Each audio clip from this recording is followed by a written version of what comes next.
Guys तो शुरू करते हैं आज की कहानी।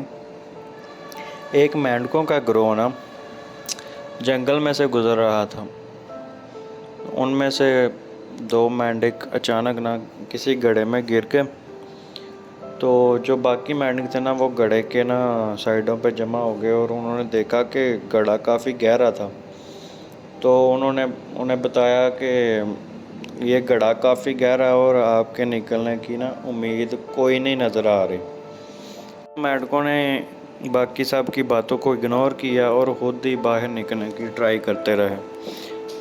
काफ़ी ज़्यादा ट्राई करने के बाद कोई सबब ना लगा इनका बाहर निकलने का। आखिरकार एक मेंढक ने ना हार मान ली और इनकी बातों पर यकीन कर लिया और उम्मीद छोड़ दी जब तो ऐसे ही वो गम में ना मर गया। तो दूसरा मेंढक जो है ना वो कोशिश करता रहा। ऊपर से बाकी मेंढकों ने अपना काफ़ी चिल्लाया कि नहीं निकल सकते आप, काफ़ी गहरा गड्ढा है, नहीं निकल सकते बाहर। तो लेकिन वो कोशिश करता रहा। आखिरकार ना वो गड्ढे से बाहर निकल आया।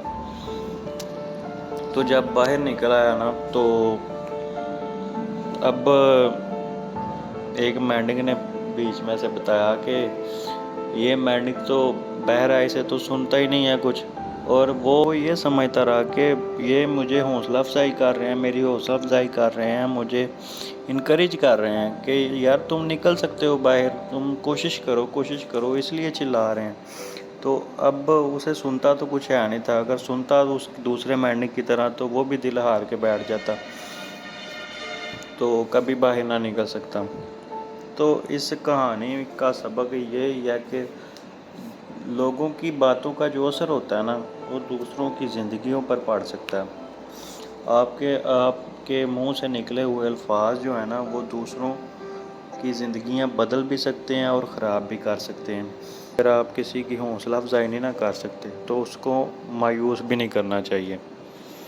इससे बेहतर है कि आप चुप ही रहें, बोले ही ना।